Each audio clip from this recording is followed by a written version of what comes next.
Hey guys, it's Mitch. How's it going? Well, it's that time. End of the year is usually a good time to place a bunch of orders, and that's exactly what I did. I placed a bunch of orders.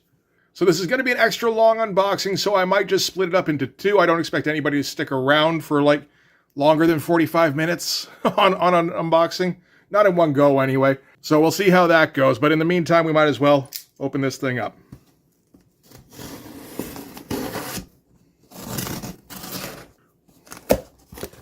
Good.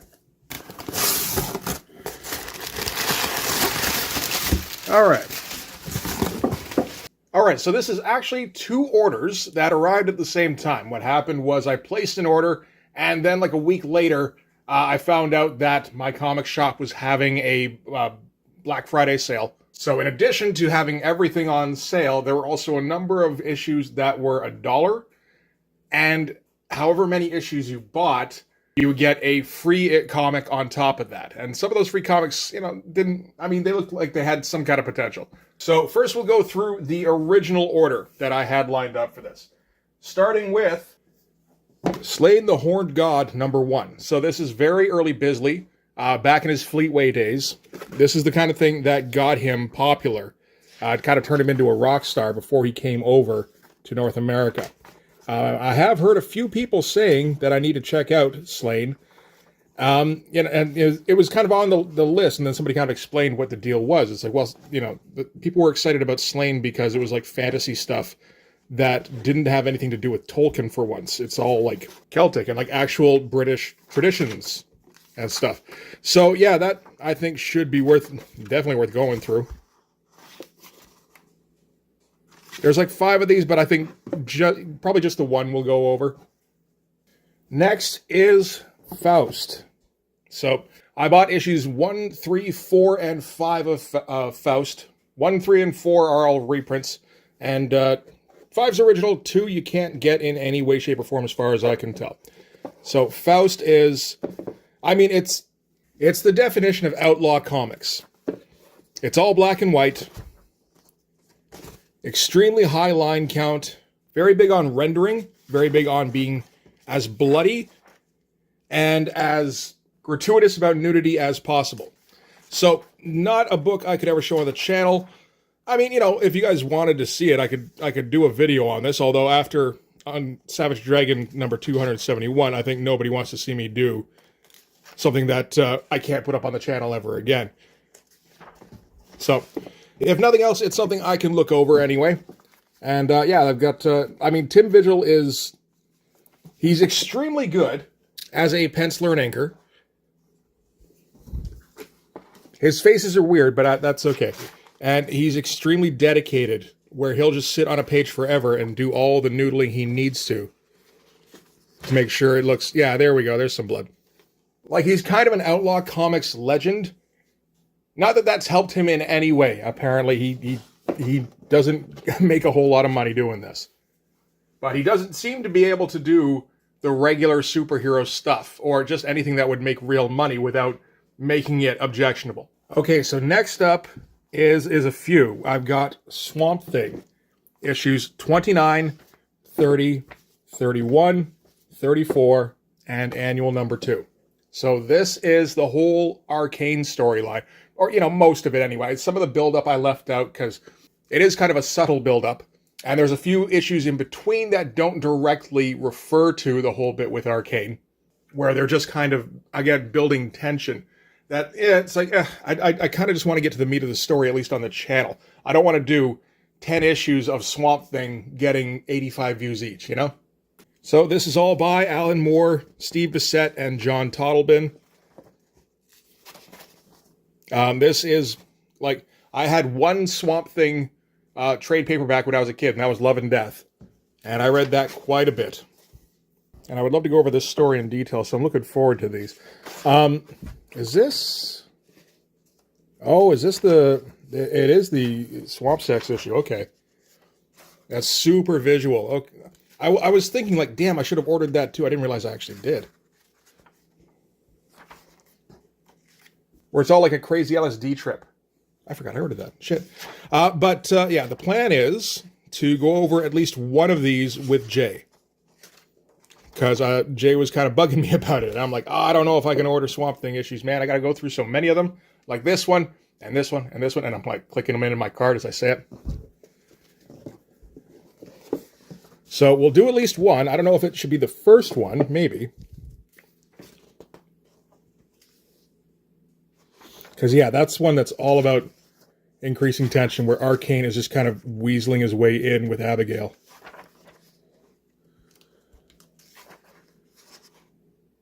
It's wild looking shit. I think that'd be a good one to go over. Okay, next one. It had to happen eventually, I suppose. This is Batman number 497. So this is where Batman got his back broken. And it's completely boring because they got Jim Aparo to draw it. I mean, which, good for him. You know, that was kind of his retirement, I suppose, really. I'm sure he kept drawing after that. But, you know, like that, the royalties off of Batman 497, I'm sure, have kept him in very good stead over the years. But, yeah, you know, this is Batman versus Bane. And so, yeah, DC had this, and they had the Death of Superman. And, like, two of the biggest events in comics history, and they're both, like, the most boring comics you've ever seen. That Glenn Faber, he looks like it. I can't tell. I can't read that far anymore.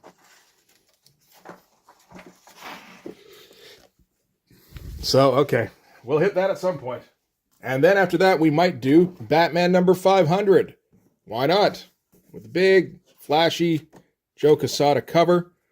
Is that a Jim Aparo, like, glossy postcard? Okay, that's like the most unnecessary thing ever. So, yeah, this is also drawn by Jim Aparo for the first 28 pages, and then Mike Manley for the last ones. So the first half of this is going to be boring. Mike Manley is a little bit better, at least. Not a ton, but yeah, at least better than Jim Aparo. I don't know. I mean, you know, I'm not trying to put Jim Aparo down. You know, I know he drew an awful lot of Batman. And, like, in terms of fundamentals, he's very good. He's very competent, but goddamn, his stuff is boring. Next up, we got Armor, number 1. This is a Neal Adams joint from Continuity. So, I thought it would be, I don't know. It's pretty much the same deal with any Continuity book, where I expect it to look pretty good throughout, and to read like absolute ass. At least this one is completely written and drawn by Neal Adams. Well, it didn't need to be written by Neal Adams, but it is drawn by Neal Adams, so there's probably going to be some pretty good visuals. It's like, yeah, kind of.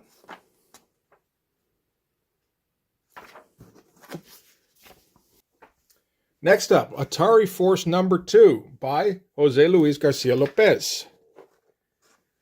It's a fun name to say. So, yeah, I think at some point I decided, you know what, I think I want to do more Atari Force, because I did issue 1 a little while back. And I went and looked at my collection, and I have like issue 1 to 10 or 1 to 11, except for issue 2. For some reason, I didn't pick that up when I made my initial order. It's like, well, shit. Now I got to go buy that. So that's what I did. And yeah, no, I love Garcia Lopez's style. Dude is absolutely wild. Yeah. I think I'd enjoy going over this quite a bit. Like, look how that guy draws women. God, that looks so good.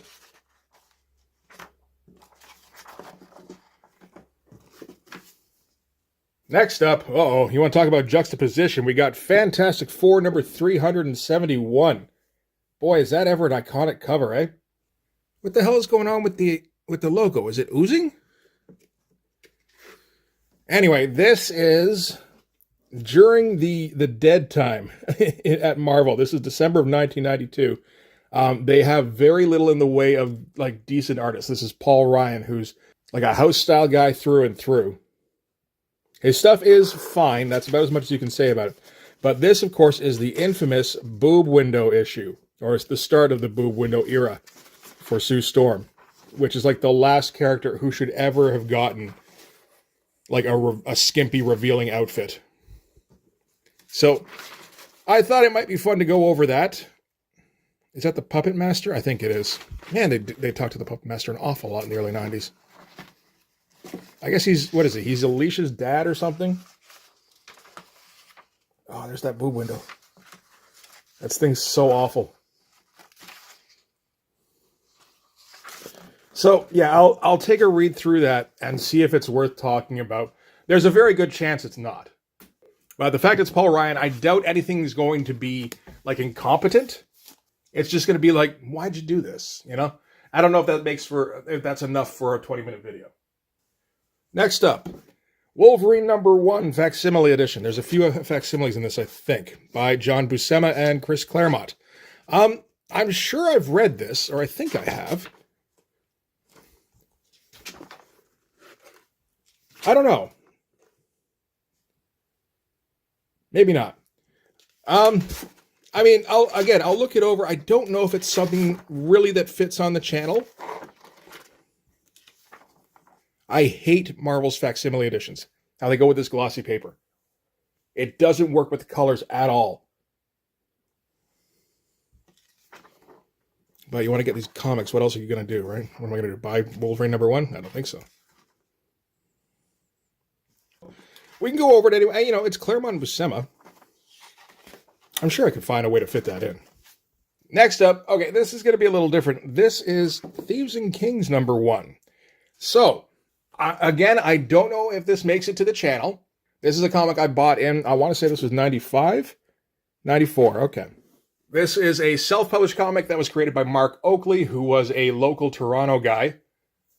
And it's weird, because I pulled this out of the sleeve, and there wasn't a signature and head sketch on it. And it's like, oh man, that's like the first time I've seen that on a Thieves and Kings book. Because I always used to buy my Thieves and Kings in downtown Toronto, where he would stop by the store and sign everything.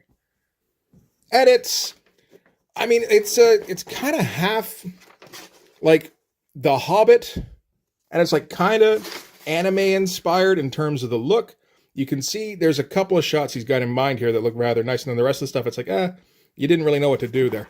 I think he was still reasonably young at this point, like late 20s. And he got quite a few issues of Thieves and Kings done.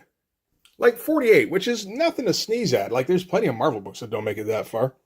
Like, you can see here, like, he doesn't want to spend a ton of time on figures. But he has no problem spending all sorts of time rendering on backgrounds. Which strikes me as odd. And he likes doing big blocks of text.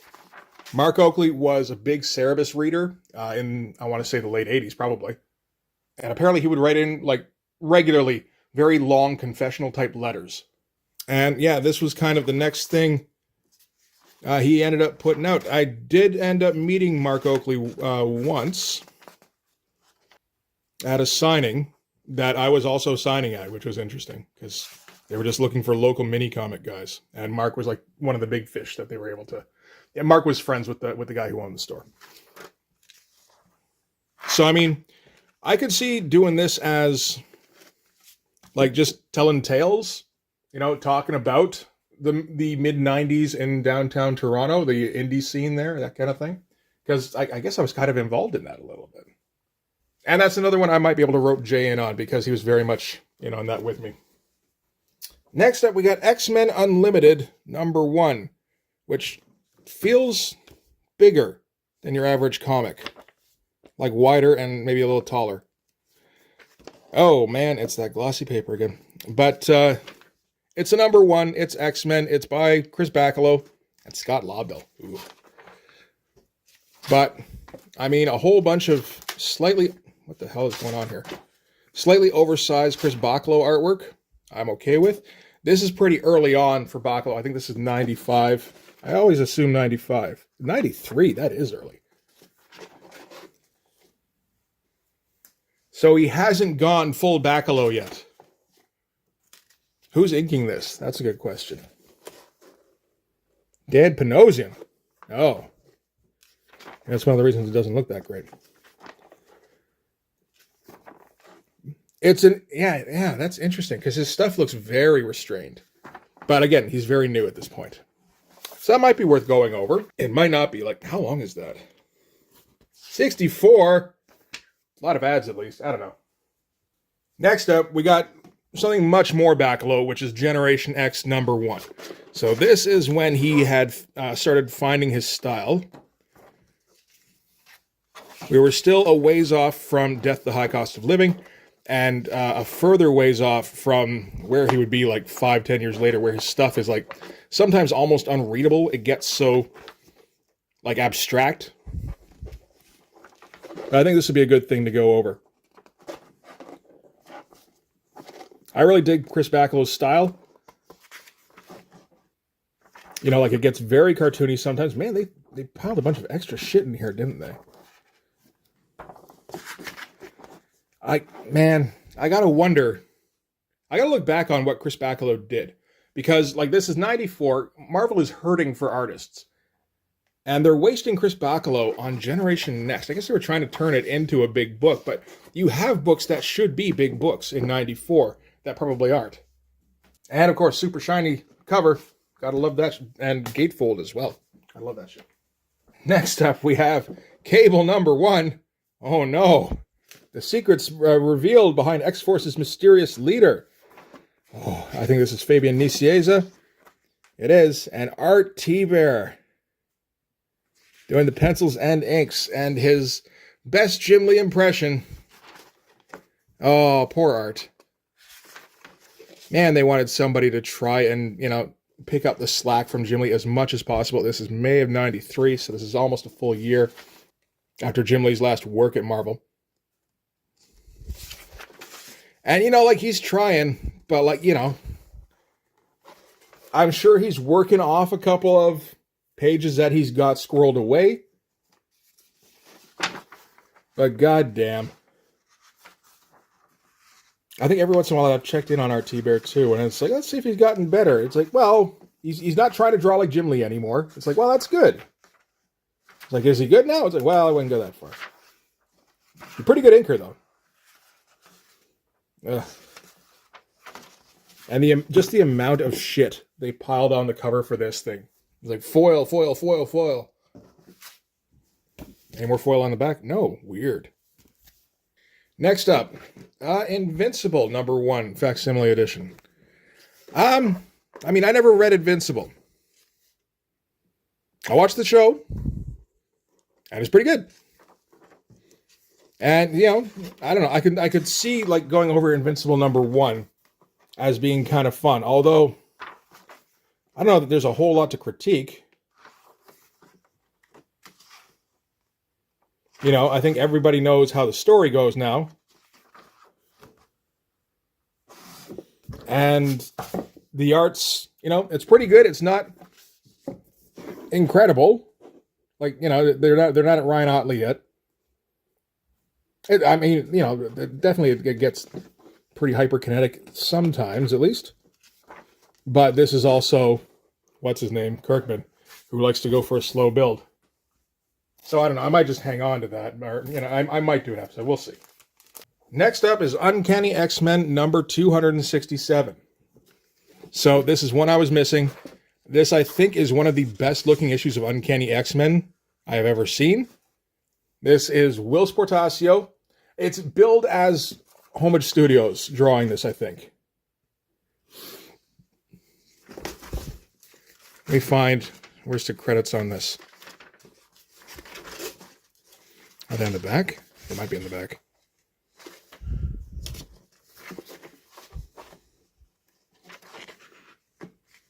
Yeah. Chris Claremont, writer, art by Homage Studios.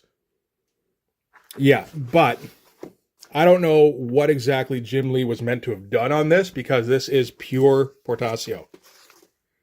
It's inventive as hell. Like, it's the page layouts are so creative. There's so much detail going into everything. It's a bit of a shame that this copy isn't the best. It's a bit smudgy, but I think it's good enough that we should be able to read it okay. And I mean, I imagine, I guess it must have just been that Jim Lee helped out. Okay, that could be a Jim Lee drawing. Maybe. I imagine Jim Lee helped out mostly with inks, because there's nothing in here. Yeah. That doesn't strike me as just pure Portasio. So, love that issue. I probably won't get to it for like another year or two. But I needed it for the for the channel eventually, right? Or to fill out the collection or something. Okay. So, next one is Godzilla King of the Monsters #1 Facsimile Edition. So yeah, this came out just a few months ago, really. Someone was mentioning this on the, I think on a live stream or something. We were it was probably around Halloween,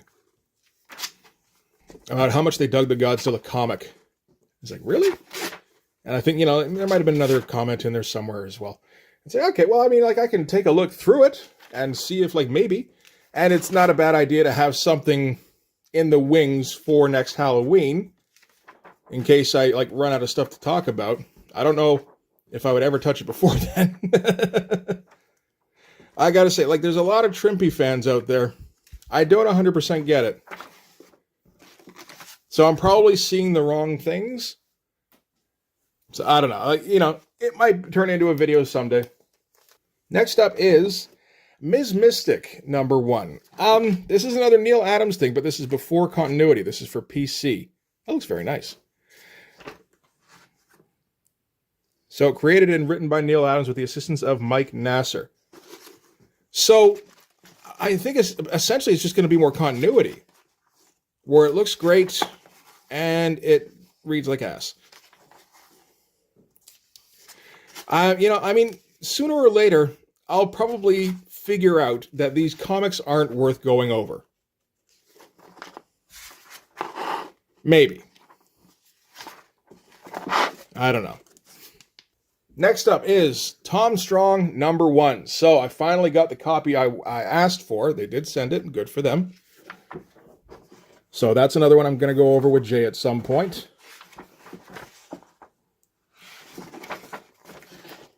It'd be interesting to talk about like the time.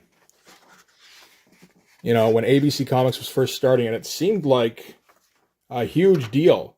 Like this was the start of something. It's like, well, it's the start of Alan Moore putting out 4 comics a month. That's pretty cool. That's all it was. Like that's the most it was. And then he stopped doing that.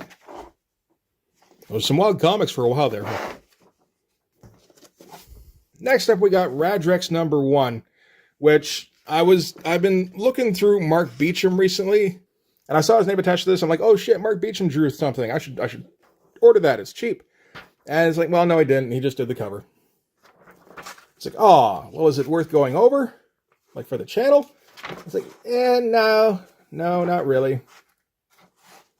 It's, it's not bad or anything. But like, I might read it, and then if the story's like really good, I could see going over it. But the art's just not the kind of thing I can even talk about. Like super indie. Some skill here and there. But like I don't know how long I got, I gotta like search for something to talk about on every page. Who even does this? Created, written, penciled, inked, and lettered by Greg Boone. Okay. Next up is Zot #1 by Scott McCloud. So Zot has been around forever, since 1984 apparently. And I don't know really much of anything about it other than what I saw in Understanding Comics. So I thought it'd be worthwhile to go over it and see if it's interesting to talk about. I bet it is. I think Scott McCloud's probably a pretty good writer. And at the very least, he knows an awful lot about the mechanics of comics. So even though I'm not a big fan of his style, it's too simplistic for me. There's no rendering. There's no shadow. It's barely even trying to look good in terms of a style. I think he'd still be able to, make a lot of interesting pages, and it would be worth going over for that. And I think that's actually very much the case.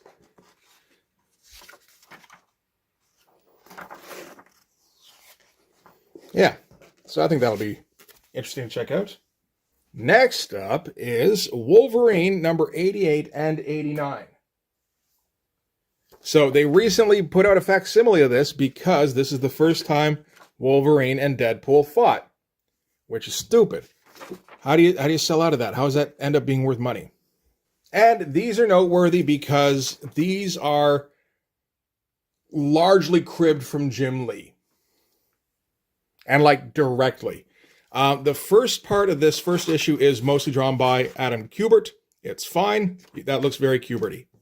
I think this is before he really kind of got a lock on his style.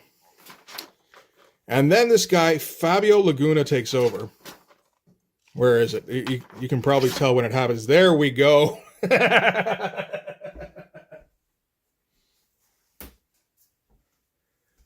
And he's just ripping off as much as possible from Jim Lee.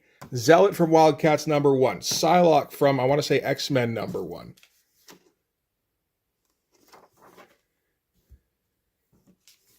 I think, that's a Jim Lee from something. I can't remember what exactly though. I'd have to go through my X-Men issues to find them all. That's from sometime during the Omega Red storyline. That's a Psylocke. Like, you look up here, it's like, this is how well he can draw. And then he, for anything that is outside of his normal bounds, this looks like he copied off somebody. He goes immediately to stealing off of, usually Jim Lee, but sometimes somebody else. That's stolen from something. That's also stolen from something.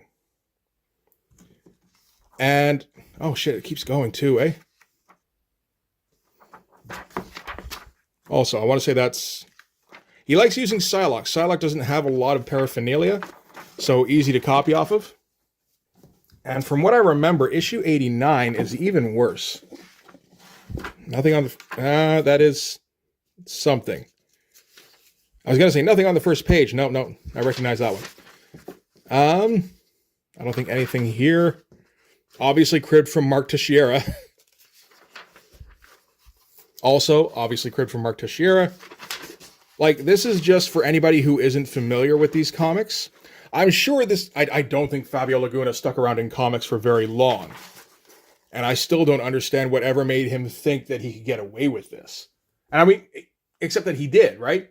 He got it to print. And he got issue 2 as well. That's from the cover to X-Men #1. That's also a stolen Teixeira. You can tell right away. That looks more like Silvestri. And it's just constant. Another one from X-Men #1. Another Teixeira. Okay, so he's just like, okay, who draws Wolverine the best? Jim Lee. I will look at every Jim Lee drawing. Another Jim Lee. Another Jim Lee. I don't know what it's from, but definitely Jim Lee.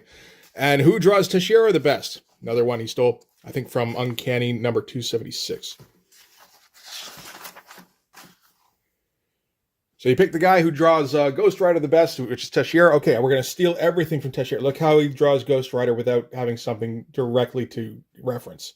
That's from Uncanny 276. Draws the... Yep, steals the shot of Sabretooth leaping from X-Men #6. Anything to end with?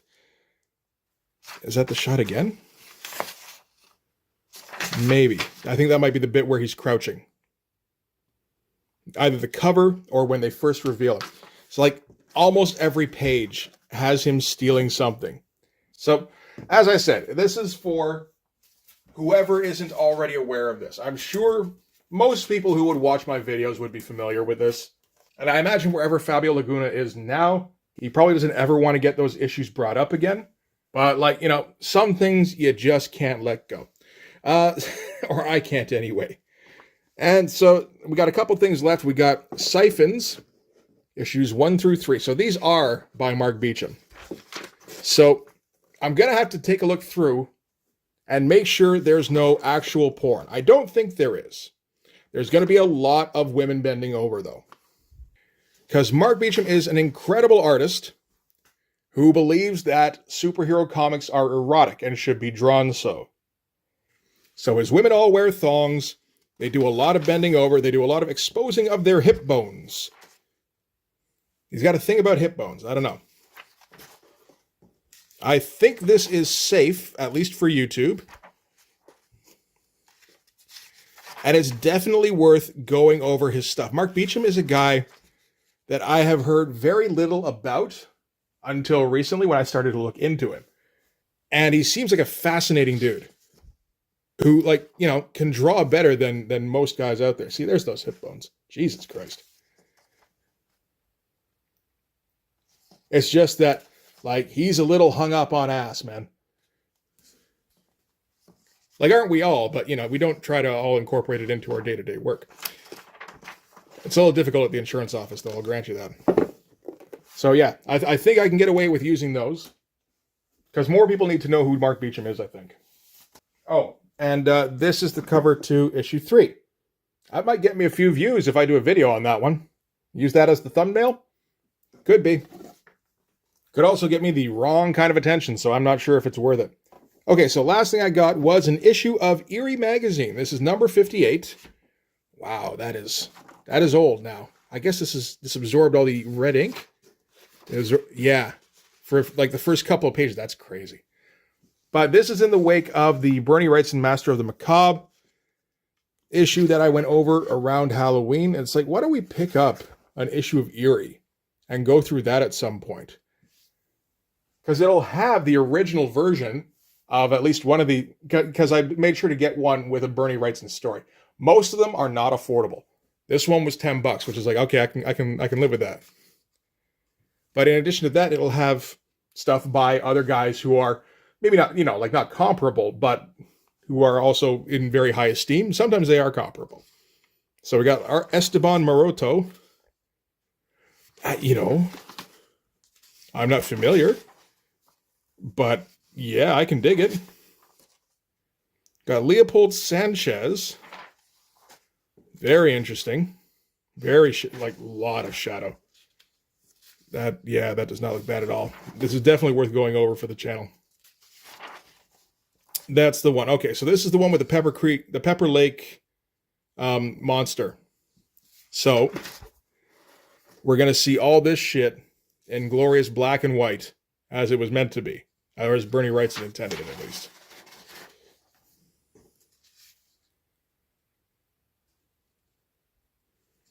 So I got no problem with Steve Olif's colors on it. Jesus, eh?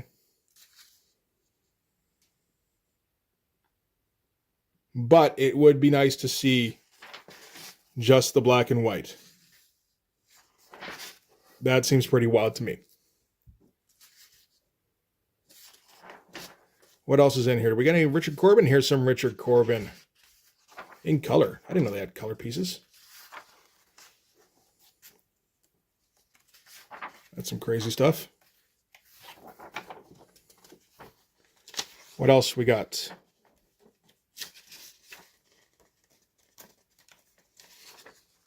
Leopold Sanchez. Did I say that name already? I feel like I did.